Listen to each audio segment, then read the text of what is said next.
सलावत मोहम्मद व आले।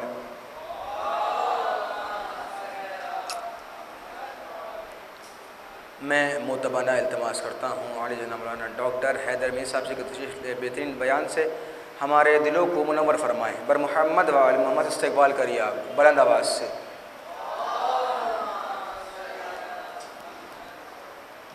अस्सलामु अलैकुम व रहमतुल्लाहि व बरकातुहू।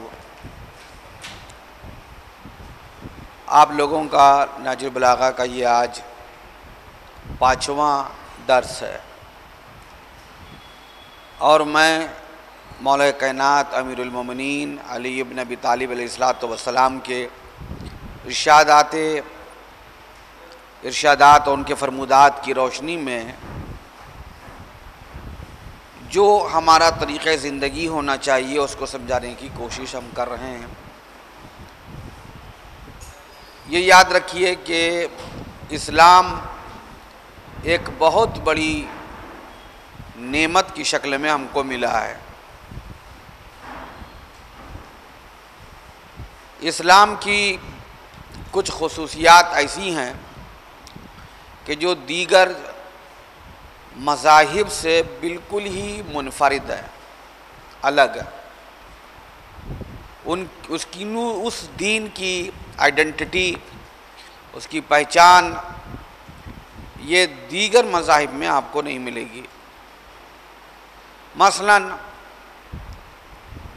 पैरेटो एक थिंकर गुजरा है और पैरेटो ने एक थ्योरी दी है logical and non logical actions के ऊपर। क्योंकि हमारे यहाँ जितनी बच्चियाँ और बच्चे बैठे हैं सब मॉडर्न एजुकेशन से जुड़े हुए हैं, तो मैं आपको समझाना चाहता हूँ कि मॉडर्न एजुकेशन के अकॉर्डिंग भी आपके मज़हब की सच्चाई और उसके हक़ होने को साबित किया जा सकता है। तो पैरेटो ने theory the logical and non logical action के ऊपर, और उसने कहा कि लॉजिकल एक्शन के ऊपर हम बात नहीं करेंगे क्योंकि वो दुनिया में सिर्फ 5% है और 95% नॉन लॉजिकल एक्शन इस दुनिया में पाया जाता है। अब ये समझ लीजिए कि लॉजिकल और नॉन लॉजिकल एक्शन है क्या। देखिए, हमारे यहाँ और बल्कि दुनिया में ज़्यादातर वो चीज़ें पाई जाती हैं जिनका कोई हक़ायक़ से ताल्लुक़ नहीं होता, वो हकीकतों से बहुत दूर होती हैं। मसलन अगर हम आपको एग्ज़ाम्पल दें कि ये बात कही जाती है कि देखो घर से बाहर ना निकलना, अगर कोई सफ़ेद बालों वाली बूढ़ी औरत गुज़र जाए,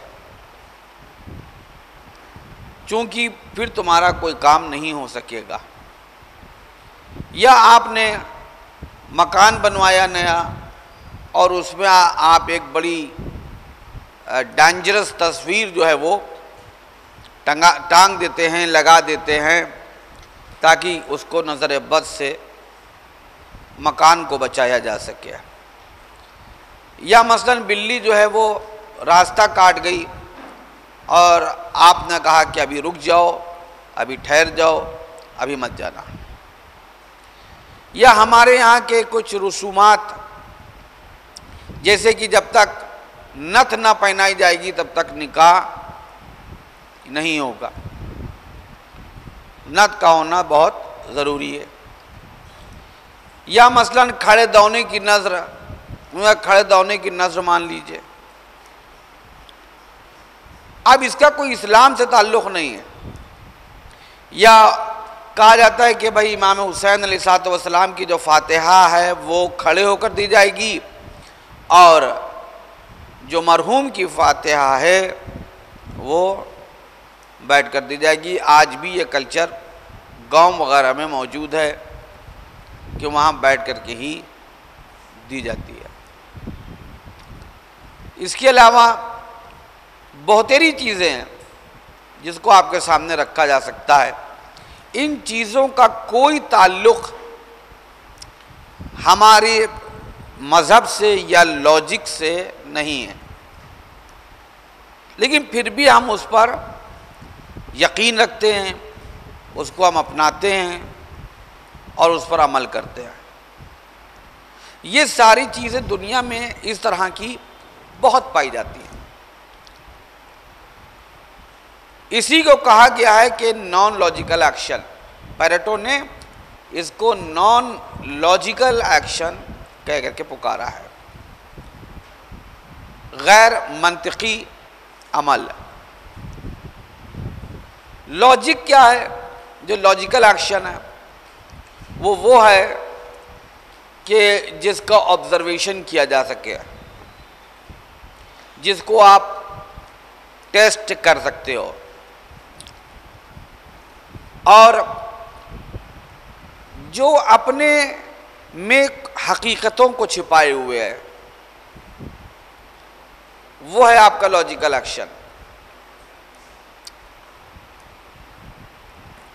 मसलन अगर हम आखिरत की बात करते हैं, या कोई भी मज़हब जब आखिरत की बात करता है, परलोक की बात करता है, तो उनके सिर्फ विश्वास है, यकीन है, और वो उस पर फेथ रखते हैं। हमारे यहाँ भी है, जिसको आप अकायद कहते हैं, जन्नत है, जहन्नम है, खुदा के इनामात हैं, आसमानी मखलूक है, ये सब पर हम यकीन रखते हैं।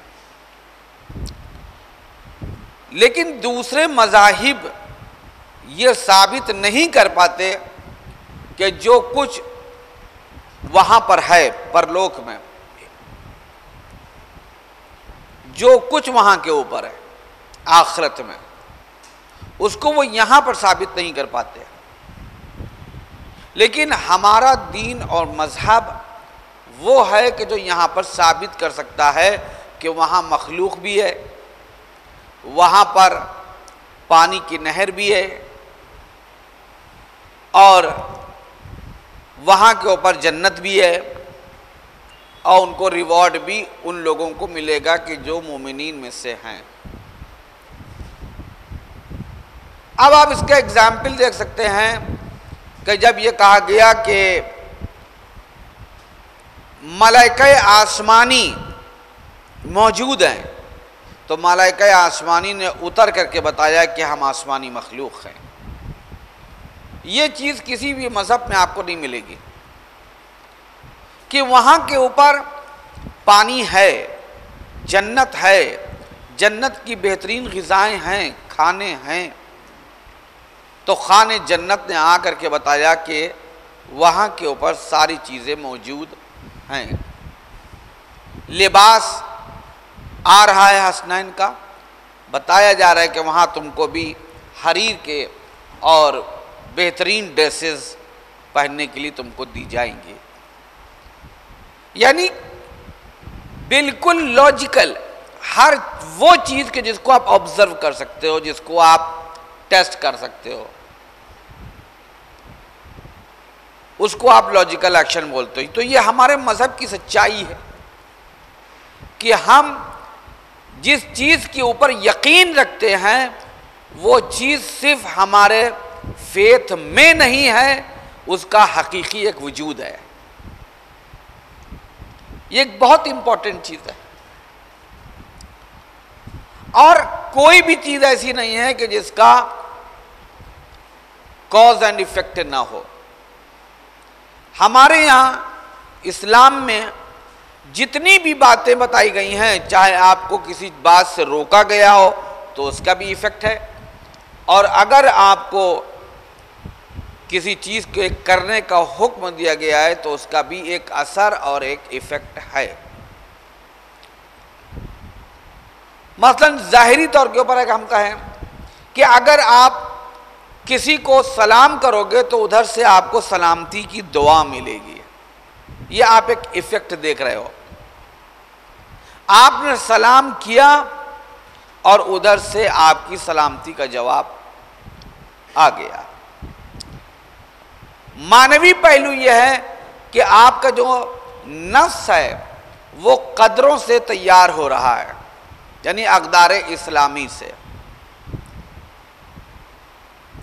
कि आप हर उस चीज़ को कबूल कर रही हैं अगर कि जो जिसकी तालीम इस्लाम ने दी है, तो आपका नफ्स जो है वो तैयब व ताहिर व पाक व पाकीज़ा होता जाएगा, और यही पाकीज़गी जो है वो क़ुर्बत इलाही का सबब बनेगी।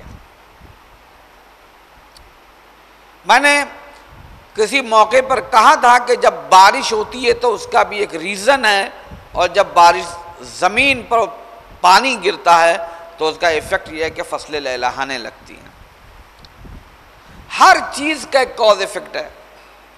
ये पंखा है, ये फंक्शन कर रहा है, तो इसका इफ़ेक्ट क्या है? इफ़ेक्ट यह है कि ये आपको हवा दे रहा है। उसी तरीके से हर अच्छी बात का भी आपके ऊपर असर होगा और हर बुरी बात का भी असर होगा।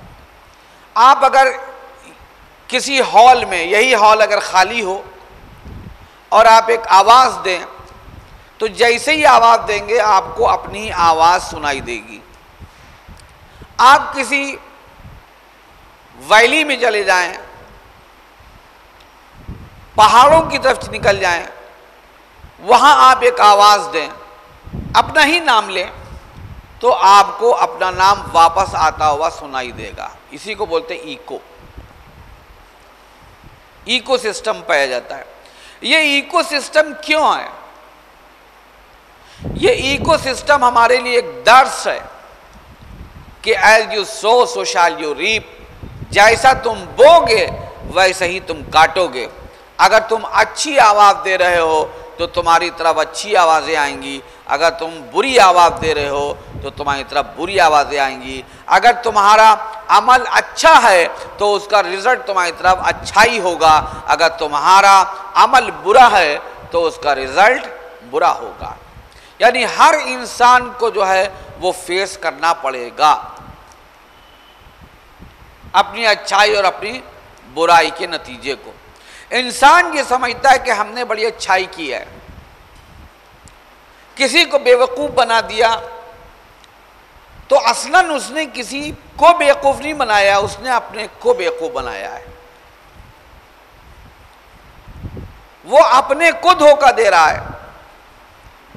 मसलन अगर कोई झूठ बोलता है और वो ये सोचे कि हम दूसरे को धोखा दे रहे हैं, तो ऐसा नहीं है, बल्कि वो खुद अपने नफ्स को धोखा दे रहा है। अगर कोई इंसान जो है वो बगैर किसी उज्र के रोजा नहीं रखता है,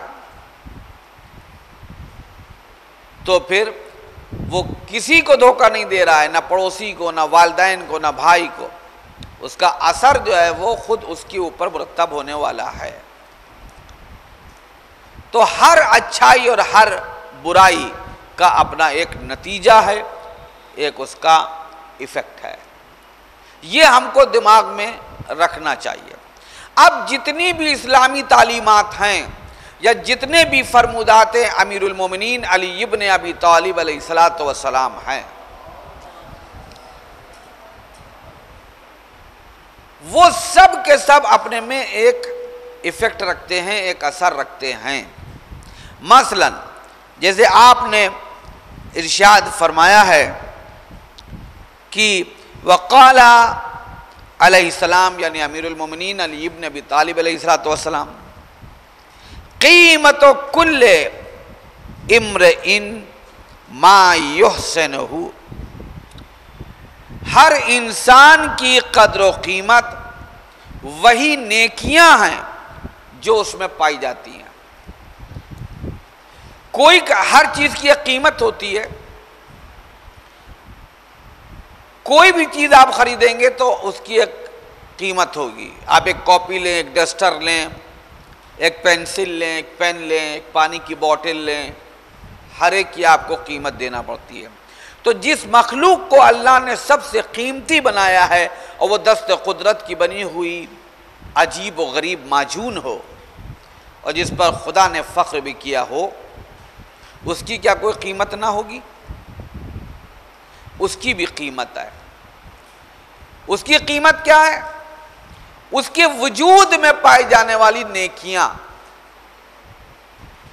जितनी नेकियां आप करते जाएंगे और जिन नेकियों को आप अपनाते जाएंगे और उस पर अमल करते जाएंगे, यानी कि इस्लामी तालीमात के अकॉर्डिंग जितना आपका सोशलाइजेशन होता जाएगा, आपकी कीमत उतनी ही ज़्यादा बढ़ती चली जाएगी।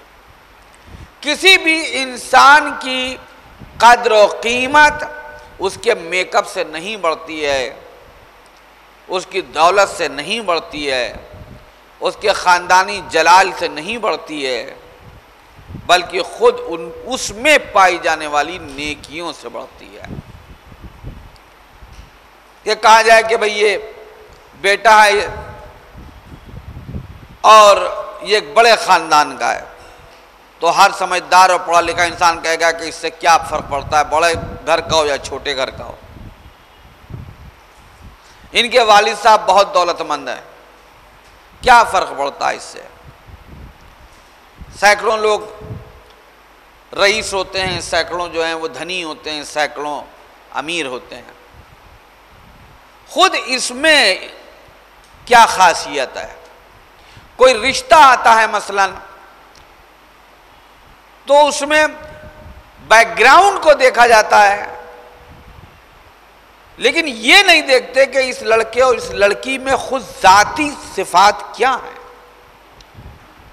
इसीलिए कहा जाता है कि जब रिश्ता तय करो तो ये देखो कि लड़का मोमिन है कि नहीं है, मुत्तकी है कि नहीं है, परहेजगार है कि नहीं है, इसके मामलात कैसे हैं। उसी तरीके से लड़की का हुस्न और जमाल की तरफ मत जाओ, बल्कि उसमें पाई जाने वाली नेकियों को तलाश करो।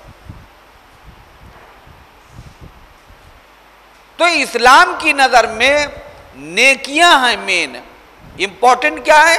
नेकियां। जितनी ज़्यादा नेकियां होंगी उतनी आपकी कद्र और कीमत ज़्यादा होगी। तो हमको चाहिए कि हम नेकियों की तरफ सबक़त करें। दूसरी बात कि इंसान की नेकियों का इजहार कैसे हो, वो है अदब। जितना ज़्यादा आप में अदब पाया जाएगा, इंसान देख करके पहचान लेगा कि ये बेटी और ये बेटा जो है वो अपने वजूद में नेकियां रखता है, ये सालेह है बंदा है ये, या ये नेक बंदी है ये। किसी ने मौला कायनात अमीरुल मोमिनीन अली इब्न अबी तालिब अलैहिस्सलातु वस्सलाम से पूछा, मौला हम बाअदब कैसे बने, हम में अदब कैसे डेवलप हो। यकीन जानिए कि जो मौला कायनात ने जवाब दिया है, बड़े से बड़ा थिंकर भी ये जवाब नहीं दे सकता। जिन्होंने निगेटिव एस्पेक्ट से पॉजिटिव रोशनी निकाल ली, यानी अंधेरे से नूर को अख्ज़ कर लिया। आप फरमाते हैं जो चीजें दूसरों में तुमको बुरी मालूम दें उनको तर्क करते चले जाओ, तुम खुद ब खुद बाअदब होते चले जाओगे। यानी अगर हमको कोई किसी इंसान का कोई अमल अच्छा नहीं लग रहा है और हमको लग रहा है कि ये अमल हम में पाया जाता है, तो फ़ौरन उसको तर्क कर दो कि जब देखने में हमको ये बुरा लग रहा है तो जो इंसान हमको इस अमल के साथ देखता होगा तो वो उसको कितना बुरा महसूस होता होगा। तो जो चीज़ें भी तुमको दूसरे में बुरी मालूम दें उसको छोड़ दो। कोई जालिम है, वो जुल्म करता है तो तुम जुल्म ना करना। कोई एक्सप्लॉइटर है, लोगों का एक्सप्लॉइटेशन करता है, शोषण करता है, इस्तेहसाल करता है, तो तुम इस काम को अंजाम न देना। कोई इंसान जब दूसरों पर रहम नहीं करता तो तुम अपने में रहम की सिफत को पैदा करो कि तुम लोगों के साथ रहम दिली से पेश आओ। जनाब मूसा अलैहिस्सलातु वस्सलाम के कलीम होने के पीछे एक वाक़या मिलता है जो मैंने खुद पढ़ा है कि जनाब मूसा अलैहिस्सलातु वस्सलाम से अल्लाह गुफ्तगू करता है। तो जनाब मूसा के दिल में ख्याल पैदा हुआ कि शायद अल्लाह की नज़र में इस रुए ज़मीन पर मैं सबसे बेहतर था, इसलिए उसने मुझी को अपना कलीम बना लिया। कलीम यानी गुफ्तगू करने वाला, कि खुदा मुझसे गुफ्तगू करता है। परवरदिगार ने जनाब मूसा को याद दिलाई एक बात कि मूसा, हमने तुमको कलीम क्यों बनाया है, आज इस बात को समझ लो। कहा कि वो वक्त को याद करो कि जब तुम बकरियां चरा रहे थे और तुम्हारे गले से एक बकरी जो थी वो निकल करके, यानी रेवड़ से निकल करके अलग चली गई। तुम उसके पीछे दौड़े कि कहीं वो चोट ना खा जाए, कहीं वो जख्मी ना हो जाए, इसको बचा लिया जाए। क्योंकि जाहिर सी बात है उस टाइम के ऊपर उबड़ खाबड़ बिल्कुल ज़मीन हुआ करती थी, पहाड़ होते थे, चट्टानें होती थीं, तो कहीं ये चोट ना खा जाए। वो आगे आगे भाग रही थी और तुम पीछे पीछे उसके दौड़ रहे थे, यहाँ तक कि तुमने उसको पा लिया और गोद में उठा करके उस पर एक नज़र मोहब्बत डाली और तुमने ये कहा कि तुमने अपने को भी थका लिया और मैं भी थक गया। ये जो तुमने नज़र मोहब्बत उस जानवर के ऊपर डाली थी वो हमको पसंद आ गई। तुमने नज़र मोहब्बत डालते हुए उसको अपनी आगोश में उठा लिया, हमने नज़र मोहब्बत डालते हुए तुम्हारे सर को अपनी बारगाह में बुलंद कर दिया, यानी तुमसे गुफ्तगू करके। तो आप देखिए कि एक बकरी का बच्चा वो कितना इंपॉर्टेंट है खुदा की नज़र में। जनाब मूसा के वजूद में नेकियां थी, उन्होंने उसको हर्ट नहीं किया। कोई भी जानवर होता है या दरख्त है, हम उस चलते हुए उसकी पत्ती तोड़ लेते हैं, कोई जानवर बैठा हुआ है तो हमने उसको एक ईंटा मार दिया, ये हमारी नफ्सी शैतानत होती है। बल्कि हमको कभी भी किसी के साथ शर के साथ पेश नहीं आना चाहिए। तो जितना ज़्यादा हम अपने में नेकियां पैदा करते चले जाएंगे उतना ही ज़्यादा हमारी कद्र और कीमत बढ़ती चली जाएगी।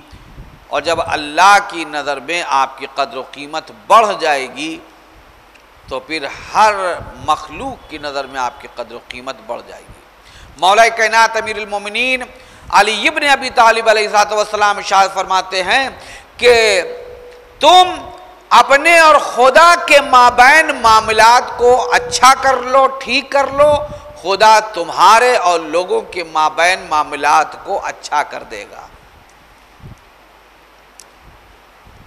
हम ये चाहते हैं कि ये साहब मुझसे राज़ी हो जाएं, ये राज़ी हो जाएं, वो राज़ी हो जाएं, तो हर कोई हमसे कभी राज़ी नहीं हो सकेगा।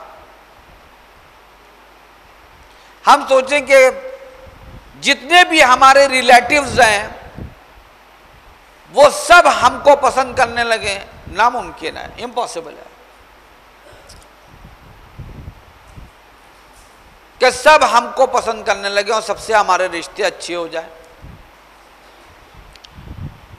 क्यों? हम ऐसा सोचते हैं और ऐसा ही चाहते हैं और यही इसी में कोशिश करते हैं कि ऐसा इनसे हमारा रिश्ता अच्छा बना रहे, तो उनकी खुशनुदी के मुताबिक या उनकी खुशनुदी के लिए या उनकी पसंद के मुताबिक हम अपने अमल को बनाते हैं। हमारा अमल इसलिए होता है कि ये राज़ी हो जाए, हमारा अमल ये है कि ये राज़ी हो जाए। लेकिन मौलाए कायनात क्या करें, तुम सबको राज़ी नहीं कर सकते हो। हाँ, तुम खुदा को राज़ी कर लो। ये सोचो कि तुम्हारा अमल खुदा की मर्जी के मुताबिक हो। जब खुदा की मर्जी के मुताबिक तुम्हारा हर अमल होगा तो खुदा तुमसे राजी हो जाएगा। और इस कायनात के ऊपर तसल्लुत किसका है? ये इस कायनात का क्रिएटर कौन है, खालिक कौन है, इस कायनात को बनाया किसने? उस अकबर ने जो सबसे बड़ा है। पूरी कायनात उसके पोजीशन में है। लेकिन जब खुदा आपसे राजी हो गया तो उसकी बनाई हुई हर मखलूक जो वो आपसे मोहब्बत करने लगेगी। अहले बैत अतहार ने कभी ये नहीं सोचा कि कोई भाई हमारा हमसे राजी हो जाए या कोई दोस्त जो है उसकी हम बात को एक्सेप्ट कर लें कि जो शरीयत के खिलाफ हो। बात शरीयत के खिलाफ की हो रही है, कभी नहीं। जनाब अकील ने यह चाहा था कि कुछ शहरिया हमारा बढ़ जाए, तो इमाम अली अलैहिस्सलाम ने जलते हुई सलाख उनकी तरफ आगे बढ़ा दी थी, तो डर गए थे कि आप हमको जला देना चाहते हैं। कहा अकील तुम इस आग से डर रहे हो, हम आखिरत की आग से न डरे। यानी भाई को जरूरत है, हम पर्सनल अपने पैसे में से मदद कर देंगे, लेकिन अगर बैतुल माल से चाहें तो वो नहीं मिलेगा, क्योंकि वो अल्लाह का हक है और जो अल्लाह का हुक्म है उसी के मुताबिक बैतुल माल खर्च होगा। तो हजरत अली अलैहिस्सलाम ने कभी भी इस बात की परवाह नहीं की है कि कौन उनसे राजी है कौन उनसे राजी नहीं है, कि मलामत करने वाले मलामत करते रहें या रूठने वाले रूठते रहें। उनको कभी भी इस बात की परवाह नहीं रही कि कौन रूठ रहा है, कौन जो है मलामत कर रहा है। इमाम अली अलैहिस्सलाम पर 40 साल तक सब्ब शतम होता रहा, उनको बुरा भला कहा जाता रहा। उनके अगेंस्ट में सिलेबस को तैयार किया गया और मीडिया को तैयार किया गया। उस वक्त का मीडिया जो था वो खतीब हुआ करते थे, मेंबर हुआ करते थे, आइम्मा जुमा हुआ करते थे। सबको उसने कैच कर रखा था और सब मिल करके इमाम अली अलैहिस्सलाम के अगेंस्ट बोलते थे।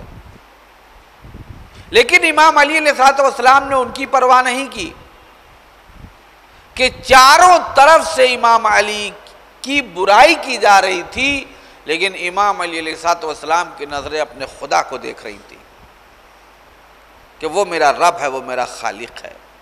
आज नतीजा क्या है? आज इमाम अली के चाहने वाले सब मौजूद है और माविया का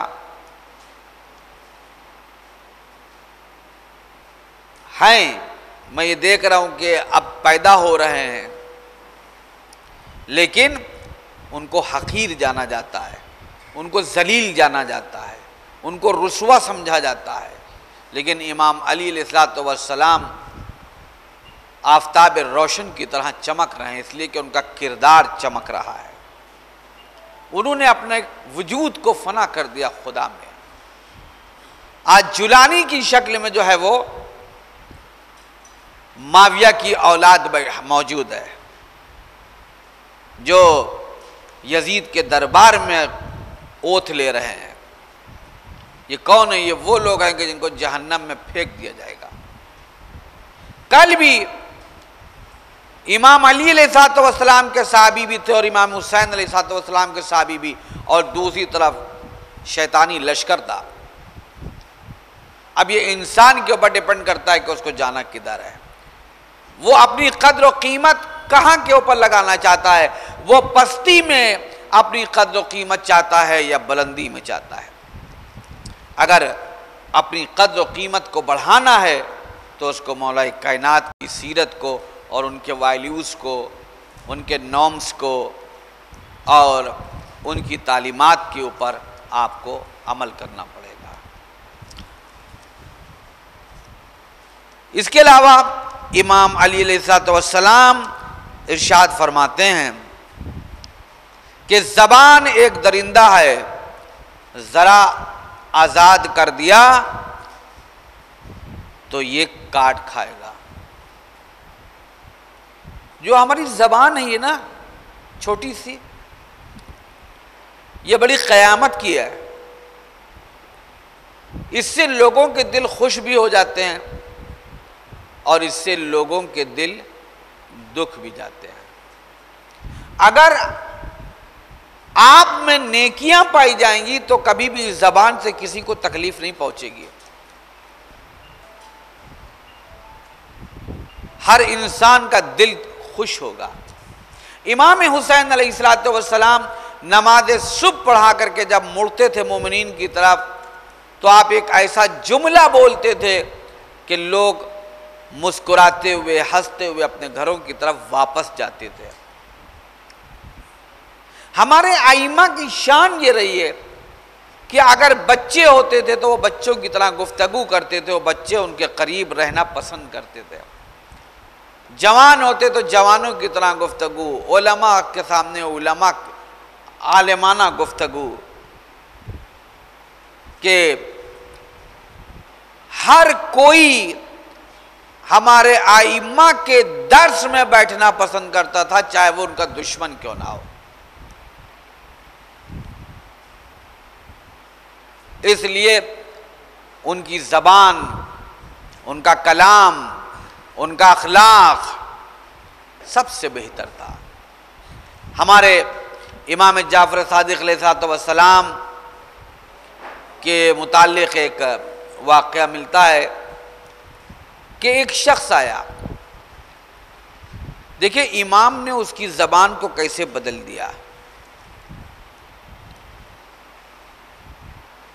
और इमाम जो थे वो अपने असहाब के साथ में थे।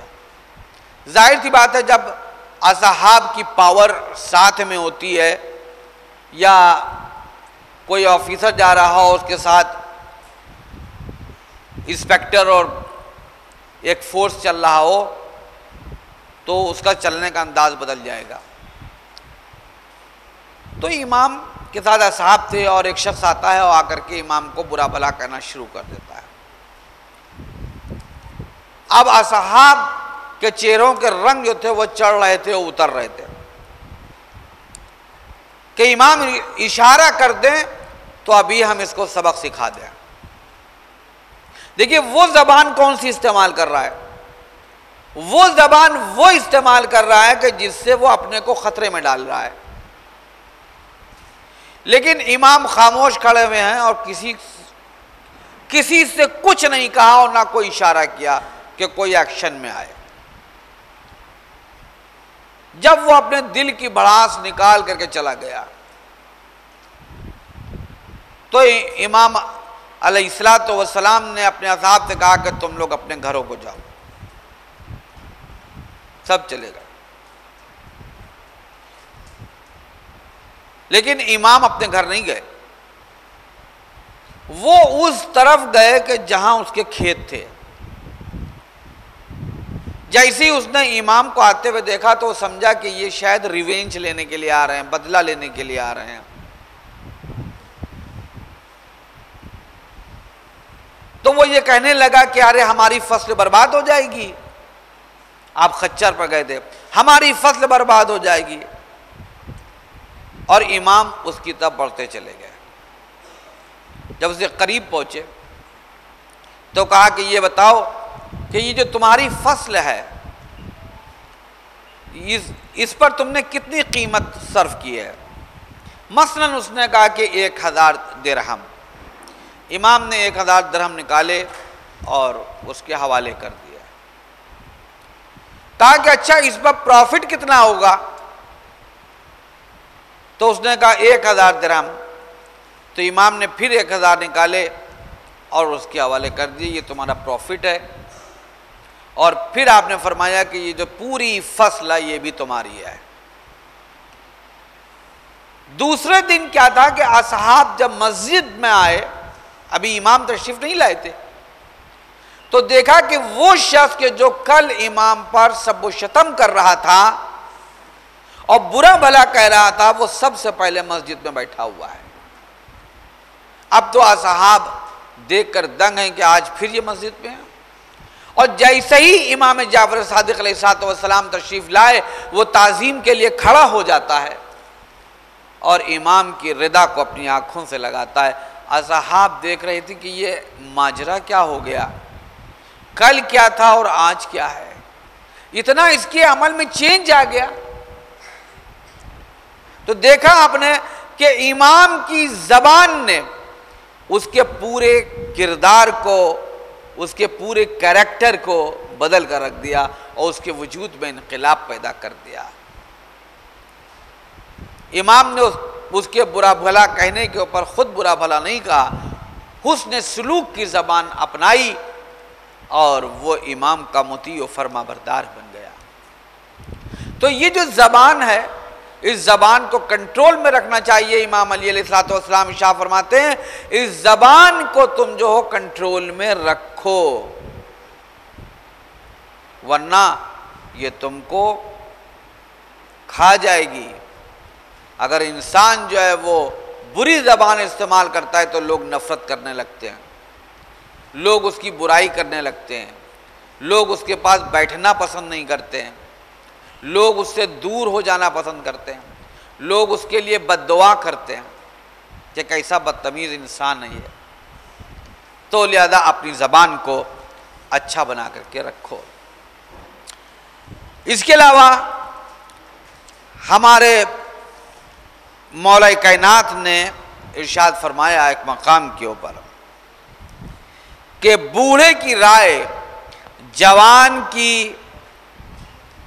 हिम्मत से ज्यादा मुझे महबूब है, या बूढ़े की राय जो उनके खतरे में डटे रहने से ज्यादा पसंद है। यानी एक बूढ़े इंसान की जो राय होती है, जो एडवाइस होती है, वो जवान की हिम्मत से ज्यादा मौला कहते हैं मुझे पसंद है। या एक बूढ़े की राय जो है, एक ज़ईफ की राय, वो जवान के जो दुश्मन के सामने डटा हुआ है उससे महबूब समझते हैं। क्या फिलॉसफी क्या इसमें कि एक ज़ईफ इंसान जब कोई मशवरा देता है तो वो अपने पूरे एक्सपीरियंस के साथ देता है, उसके साथ वक्त का एक तजर्बा होता है। मसलन आपकी उम्र जो है वो 21 साल है, 18 साल है, 17 साल है, और एक ज़ईफ की जो उम्र है वो 55 साल है, 65 साल है, 70 साल है। तो आपका जो तजर्बा है वो सिर्फ 17 ईयर्स तक है। 17 ईयर्स में भी कि आपका तजर्बा अगर आप 5 साल उसमें से भी माइनस कर दें तो सिर्फ 12 साल है। लेकिन जो 70 ईयर्स का है, जो 65 ईयर्स का है, उसका तजर्बा आपसे बहुत ज्यादा है। अब वो अपनी जो उसकी लॉन्ग लाइफ है उसमें जितने भी तजर्बात हैं, जितने भी उसके एक्सपीरियंसेस हैं, जब वो आपको मशवरा देगा तो उन एक्सपीरियंसेस को मद्देनजर रखते हुए देगा, वो कॉन्सिक्वेंसेस पर नजर रखेगा, वो नतायज के ऊपर नजर रखेगा कि जब कोई बात आपको बताएगा कि तुम इस काम को इस तरह करो तो उसके सामने उसका नतीजा होगा। जवान ये होता है कि वो नतीजे पर नजर नहीं रखता, वो जोश में आकर के अमल कर बैठता है।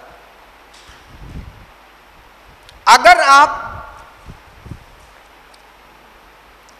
प्रिजनर्स से मिलें, कैदियों से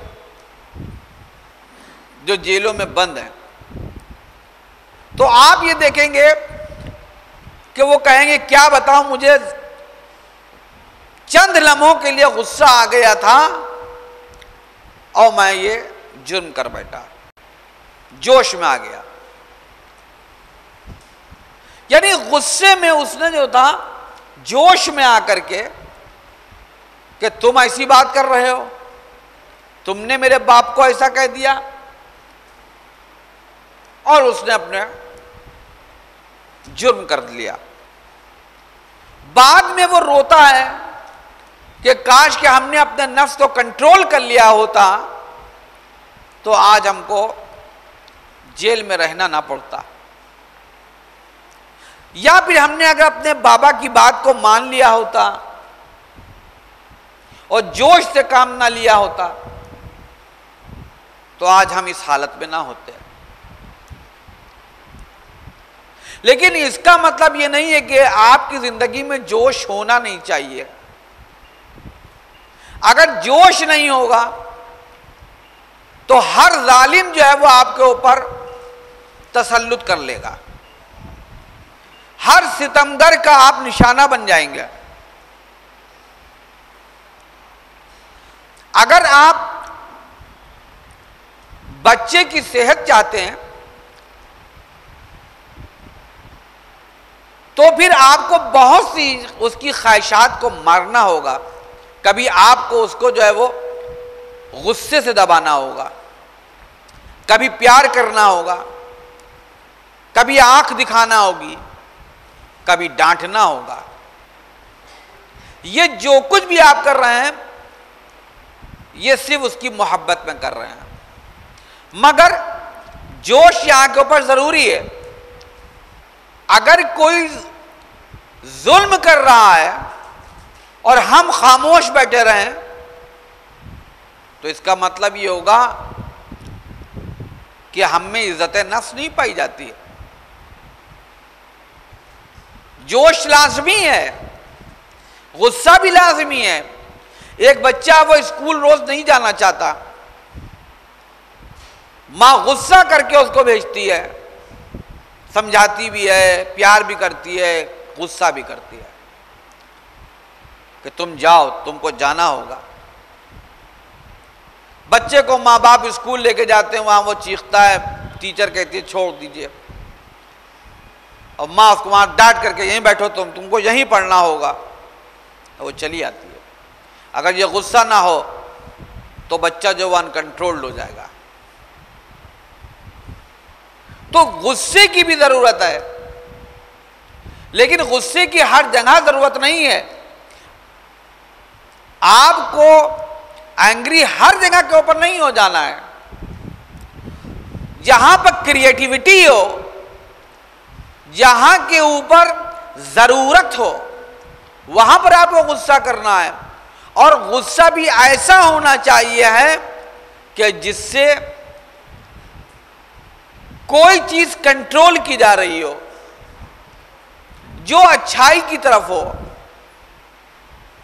बेवजह गुस्सा नहीं, वो तो गलत है, नाजायज है। तो अब अगर गुस्सा जो है वो ज़ईफ के एक्सपीरियंस के साए में हो, यानी एक तरफ जवान की हिम्मत हो और दूसरी तरफ ज़ईफ का एक्सपीरियंस हो, तजर्बा हो, यानी हिम्मत के लश्कर को ज़ईफ का तजर्बा अगर कंट्रोल करते हुए और लीड कर रहा है वो, तो याद रखिएगा सिवाय कामयाबियों के और कुछ नहीं मिलेगा।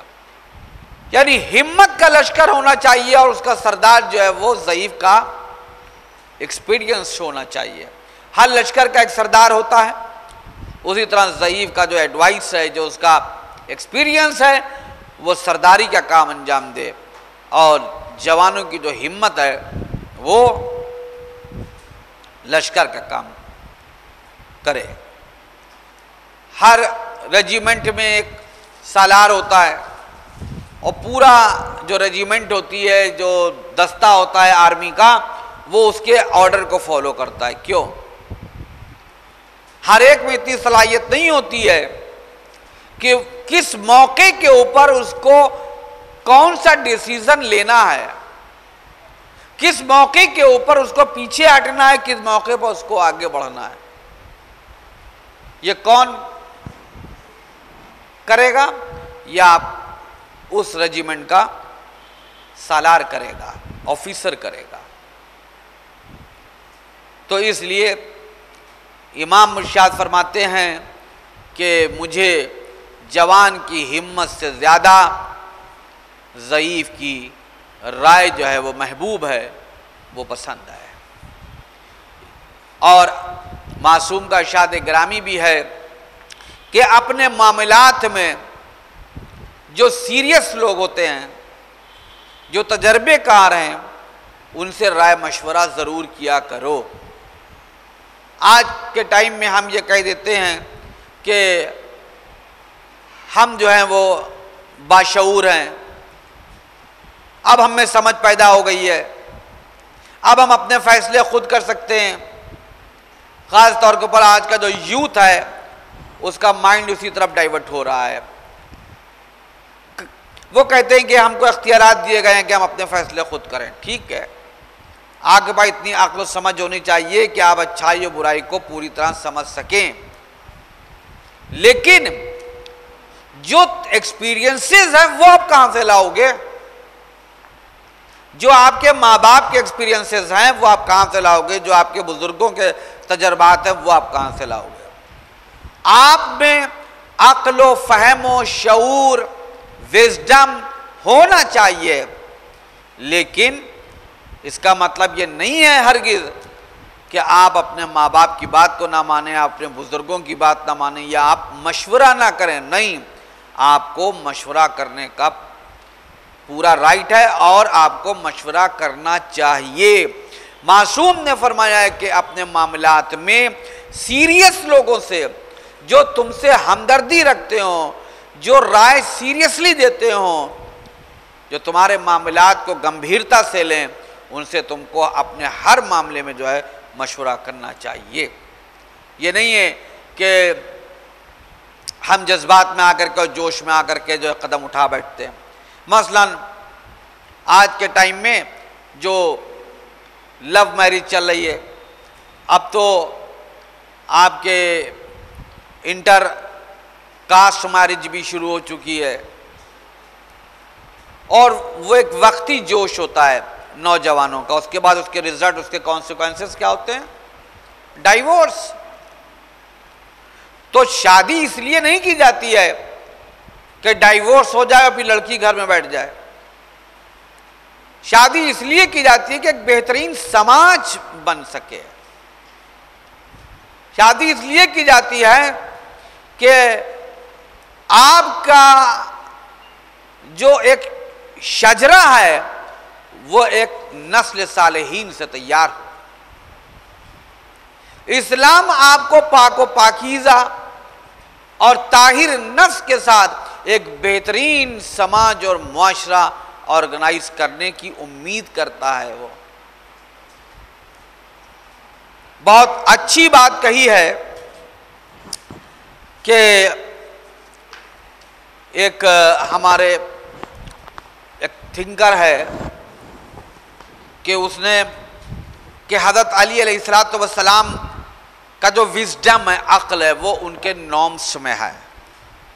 मैं आपको अभी बता रहा हूं पढ़ करके, बहुत प्यारी बात कही है।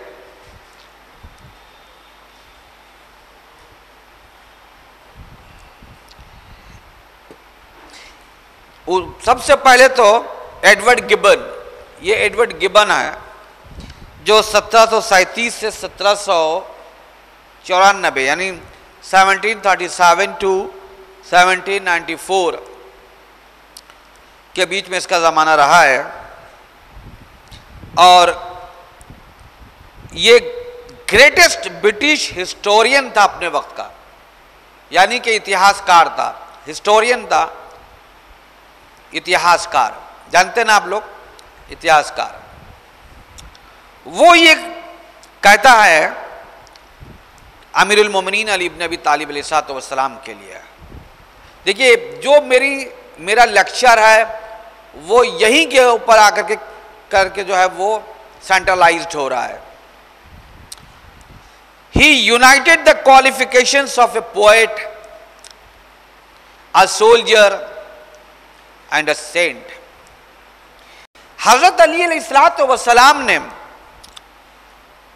जो एक शायर के सिफात होते हैं, जो एक सिपाही के सिफात होते हैं, और जो एक जिसे हम सेंट यानी आलिम के सिफात होते हैं, साधु के सिफात होते हैं, जैसे उसको हिंदी में साधु बोलते हैं, यानी एक आलिम स्कॉलर के जो सिफात होते हैं, ये सारी चीजें वजूद अली में जमा थी। यानी बर वक्त हजरत अली अलैहिस्सलातु वस्सलाम एक स्कॉलर भी थे, ऐसा स्कॉलर कि जब बोलते थे तो लोगों की जबानें खामोश हो जाती थी।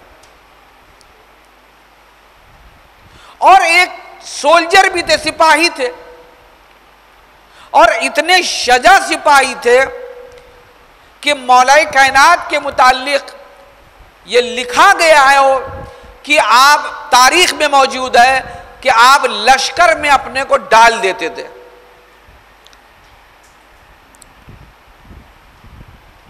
यानी दुश्मनों के बीच में अपने को डाल देते थे, और फिर जंग करते हुए जब ऊपर आते थे तो सिर्फ दुश्मनों के सर उड़ रहे होते थे। यानी इतना शजा। कभी भी अमीरुल मोमिनीन अली इब्न अबी तालिब अलैहिस्सलातु वस्सलाम ने पीछे मुड़कर यह नहीं देखा था कि मेरे साथ लश्कर आ रहा है कि नहीं आ रहा है, उन्होंने ये देखा था कि मेरे साथ खुदा है कि नहीं है। जैसा भी मैंने अर्ज किया कि आपने इरशाद फरमाया है मौला कायनात ने, अगर तुम खुदा और अपने बीच मामलात को ठीक कर लो तो खुदा तुम्हारे और बंदगाने खुदा के बीच में तुम्हारे सारे मामलात को ठीक कर देगा। तुम्हारी नजर जो है वो खुदा पर होना चाहिए। फिर जो है सास बहू का झगड़ा नहीं होगा, फिर हस्बैंड एंड वाइफ का झगड़ा नहीं होगा, फिर नंद और भावज के झगड़े नहीं होंगे, फिर पड़ोसी पड़ोसी के झगड़े नहीं होंगे, क्योंकि हमारी नजर अल्लाह के हुक्म के ऊपर है, उसकी इताअत पर है। कोई भी अगर आपको ये हुक्म दे रहा हो, चाहे आपका शौहर क्यों ना हो या आपके वालिदैन क्यों ना हो, कि जो हुक्म अल्लाह के हुक्म से टकरा जाए उसको किसी भी कीमत के ऊपर एक्सेप्ट नहीं किया जा सकता। अल्लाह का हुक्म सबसे ऊपर है। तो देखिए तीनों चीजें इमाम अली अलैहिस्सलाम में मौजूद थी। आप एक पोइट भी थे, बेहतरीन कलाम, बेहतरीन कलाम पेश करते थे। एक आप सिपाही भी हैं और एक आप स्कॉलर भी है।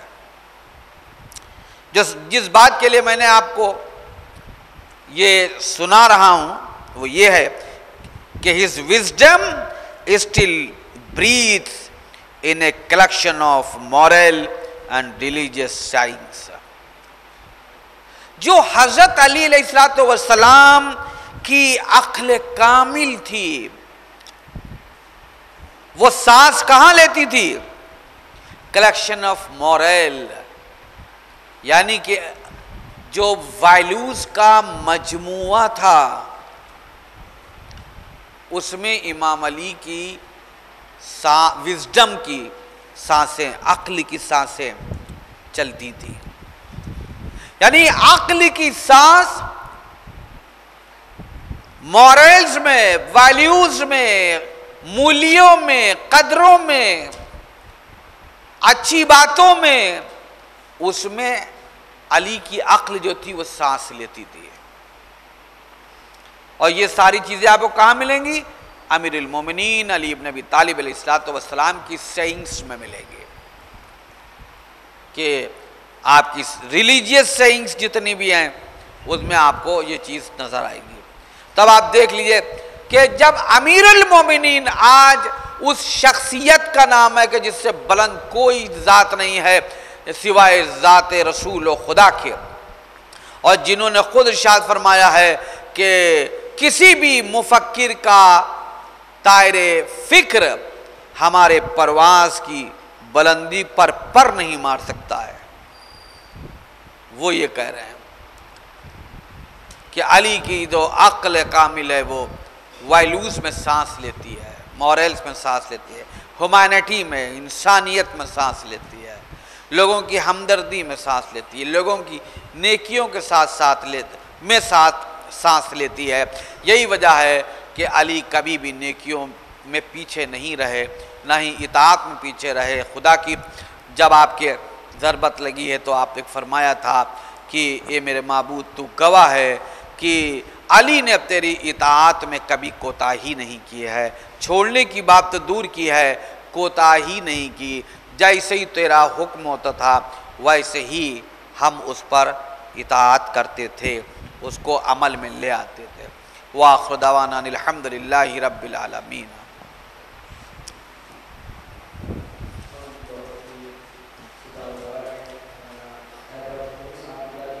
गैर मंतिकी हो, जिसका कोई सेंस ना बनता हो, मसलन कि नया घर बना जैसा अभी मैंने कहा था, और एक हांडी जो है वो पर बस सूरज से शक्ल बना करके लटका दी गई, तो इसका क्या सेंस बनता है कि वो मकान जो है वो हमेशा बाकी रहेगा, या उस मकान में जो है अगर तिलावत कुरान पाक ना हो तब भी वो जो है बाबरकत रहेगा। नहीं, आपको बाबरकत उसको रखने के लिए ज़रूरी कि कुरान करीम की तिलावत की जाए, तो उस हांडी से क्या होने वाला है ना। या कोई ज़ईफ़ औरत जिसके सफ़ेद बाल हैं, वो अगर घर से निकलते वक्त वो आपके सामने से गुजर गई तो आपने कहा कि अब न जाना, अभी थोड़ा घर में वापस आ जाओ, वरना जिस काम के लिए तुम जा रहे हो वो काम नहीं हो सकेगा। तो इसका क्या माना हैगा? एक ज़ईफ़ औरत की तो कद्र कीमत है। इस्लाम ने जो है माँ की कीमत सबसे बुलंद रखी है, वो भी किसी की माँ है, और जिसके लिए हम ये कह रहे हैं कि ये एक मनहूस है। एक तरफ आप माँ को कद्र की नज़र से देख रहे हैं और दूसरी तरफ किसी की माँ को आप नहुसत में देख रहे हैं, तो इसलिए ये बिल्कुल नॉन लॉजिकल है। तो इसी बातों को जो है वो पेरेटो ने कहा कि ये दुनिया में 95% चीज़ें ऐसी ही पाई जाती हैं, ऐसे ही विश्वास पाए जाते हैं। दूसरी बात क्या है?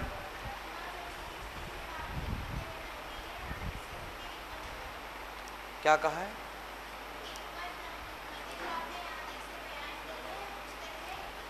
नंबर। अच्छा,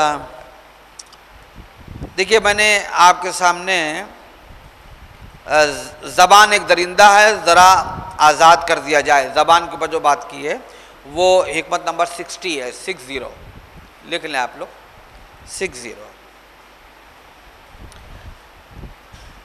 हमने दूसरी अर्ज़ की, हर इंसान की कद्र कीमत वही नेकियां हैं जो उसमें पाई जाती हैं। ये हिकमत नंबर 81 है, 81। उसके बाद तीसरी जो मैंने अर्ज़ की है कि बूढ़े की राय जवान की हिम्मत से ज़्यादा मुझे महबूब है, वो हिकमत नंबर 86 है।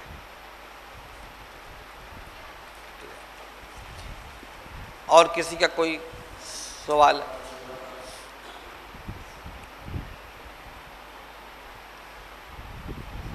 और कोई कुछ पूछना चाहेगा? कुछ बच्चों में तुम लोग, लड़कों में सब लड़कियां पूछती हैं, तुम लोग नहीं पूछते हो?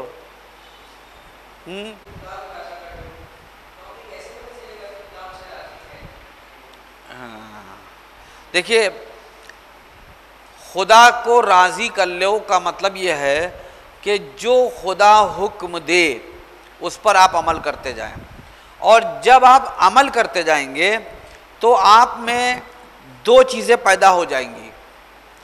एक तो आप में तकवा पैदा होगा, आप बुराइयों से बचने लगेंगे, बुराइयां आपको बुरी लगेंगी, अच्छाइयां जो हैं वो आपको महबूब मालूम देंगी, ठीक है ना। जैसे कि मासूम का इरशाद गिरामी है कि अगर तुम ये जानना चाहो कि तुम्हारी नमाज कबूल हो रही है कि नहीं हो रही है, या नमाज कबूल हुई कि नहीं हुई, तो ये देखो कि तुमको नमाज में लुत्फ़ महसूस हो रहा है कि नहीं हो रहा है। अगर तुमको नमाज में एक लुत्फ़ महसूस हो रहा है तो फिर समझना तुम्हारी नमाज कबूल हो रही है, और अगर तुमको नमाज से थकान महसूस हो रही है, ऐसा लगता है कि जैसे ज़बरदस्ती मैं पढ़ रहा हूँ, मुझ पर थोप दी गई है, तो अब इसका मतलब नमाज कबूल नहीं हो रही है। दूसरी चीज़ यह है कि जब आप अल्लाह के मुतीओ फरमाबरदार हो जाएंगे तो आपकी मुआशरे में इज्जत बहुत बढ़ जाएगी। आप छोटे होंगे और बड़े जो हैं वो आपकी इज्जत करने लगेंगे। ये दो पॉइंट जो मैंने आपको बताए हैं, इसको आप अपने दिमाग में रखिएगा, बहुत ही इंपॉर्टेंट है। इस बच्चे ने बहुत अच्छा सवाल किया कि एक तो आपकी इज्जत में इजाफा हो जाएगा और दूसरे जो है आपको नेकियों से जो है वो मोहब्बत हो जाएगी और बुराइयों से जो है वो नफरत होने लगेगी। ये जो कहा जाता है कि इमाम अली अलैहिस्सलाम का जिक्र अपनी मजालिस में करो, ये क्यों कहा जाता है? मजालिस का मतलब से ये वो नहीं होता है कि जो तीजे और चालीसवें की मजलिसों में हो रहा है या मुहर्रम में फ़कत हो रहा है, नहीं, जहां बैठो वहां अली का जिक्र करो। चाहे तुम अपने घर में हो, अपने फ्रेंड्स के साथ हो, अपने दोस्तों के साथ हो, अपने रिलेटिव्स के बीच में हो, अमीरुल मोमिनीन अली इब्न अबी तालिब अलैहिस्सलाम का जिक्र करो। अली खैर ही खैर है, अली के वजूद में कोई नक्स नहीं है, अली के किरदार में कोई नक्स नहीं है। तो जब भी आप इमाम अली अलैहिस्सलाम का जिक्र करेंगे तो किस चीज़ का जिक्र करेंगे? उनका खैर का जिक्र करेंगे। उनकी लाइफ के जिस एस्पेक्ट पर भी आप गुफ्तगू करेंगे वो आपको रोशन नजर आएगा।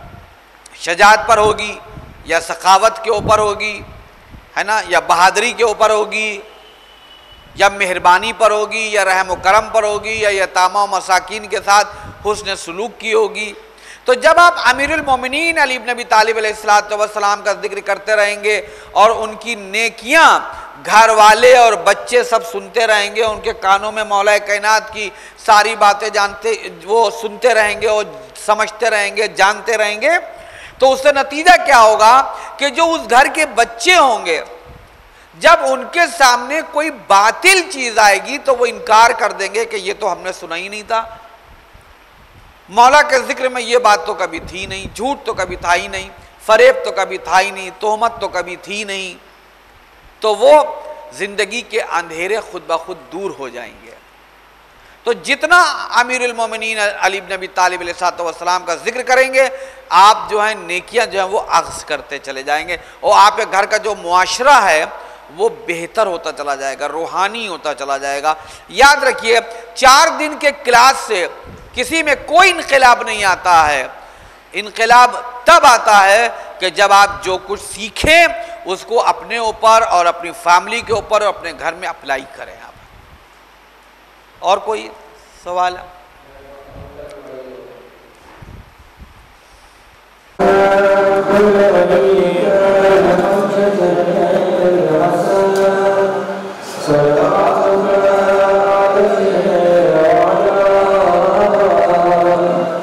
Yeah.